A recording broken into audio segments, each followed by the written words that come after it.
Hello everyone, আসসালামু আলাইকুম। সকলে কেমন আছেন? আজকে আপনাদের সাথে শেয়ার করব কিভাবে একই বকরুম বা পেস্ট্রিংয়ে সামনে এবং পিছনে সমান গলা কাটিং করা যায়।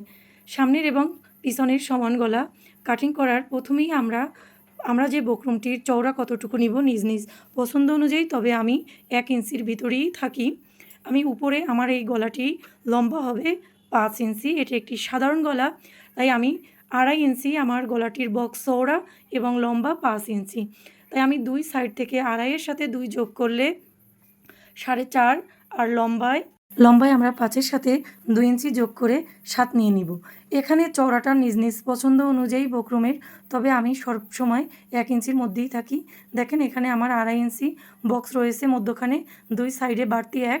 এখন বক্সের ভিতরে আমরা উল্টো দিক করে শেপ স্কেলটি দিয়ে এদিকে আবার উল্টো করে আমি রাউন্ড করে দিলাম, নিচ থেকে একটি উপর থেকে একটি। এবার আমি বকরুমের যে বাড়তি 1 ইঞ্চি সেটুকু আমি রাউন্ড করে নিলাম।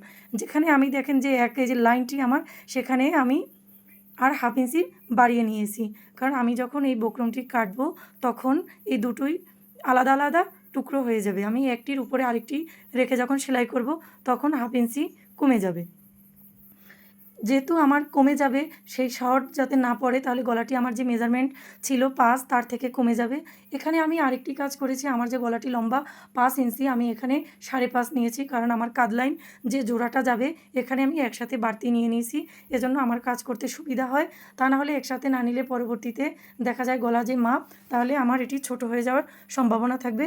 এই যে দেখেন আমি কেটে নিলাম। এখানে আমার দেখেন কতটুকু বকরুম আমার নষ্ট হলো। এটুকু আমি অনেক সময় জোড়া দিয়ে আমরা বিভিন্ন কাজে ইউজ করতে পারি। এই যে এবার দেখেন আমার এখানে 5.5, টোটাল 5.5 রয়েছে। এখন আমি একটির উপরে যখন এই যে বাড়তি যে দাগটুকু দেখেন 1/2 ইঞ্চি, আমি একটির উপরে এটি রেখে দিলাম। এখন আমার গলার যে চওড়া 2.5 5 এটি আমার হয়ে গেল। এখন উপরে আমি দেখেন এটির উপরে আরেকটি রাখলাম, পিছনেরটা বা সামনের যে দুটো। এখন আমি ইঞ্চি টেপটি নিয়ে আপনাদের দেখাচ্ছি যে উপরে আমার 5.5 আছে। এখন উপরে যে আমার বাড়তি হাফ, এটুকু আমি কাঁধ লাইনের সাথে যখন 1/2 ইঞ্চি জোড়া দিব, তাহলে পারফেক্ট মেজারমেন্ট আমার লম্বায় 5 আমার থেকে যাবে। এখানে দেখেন আমি যে বাড়তি 1/2 ইঞ্চি রেখেছিলাম, তার উপরে যখন আমি বাকি টুকরাটা রাখলাম, তখন কিন্তু আমার সেই বাড়তিটুকু ক্লোজ হয়ে গেল। এখন আমার যে 2.5 চওড়া 2.5 চলে এসেছে। এখন যে উপরে যে আমি 1/2 ইঞ্চি বাড়তি নিয়েছিলাম, কারণ আমার মেইন মাপ 5, আমি লম্বার মাপটা নিয়েছিলাম 5.5। তাহলে 5.5-এর সাথে যখন আমি উপরে নিচে 1 ইঞ্চি নিয়েছিলাম, তার সাথে হাফ আমি বাড়তি অ্যাড করেছি, তাহলে আমার গলাটি লম্বা 5.5। পরবর্তীতে কাঁধ লাইন জোড়ালে আমার 5 থাকবে।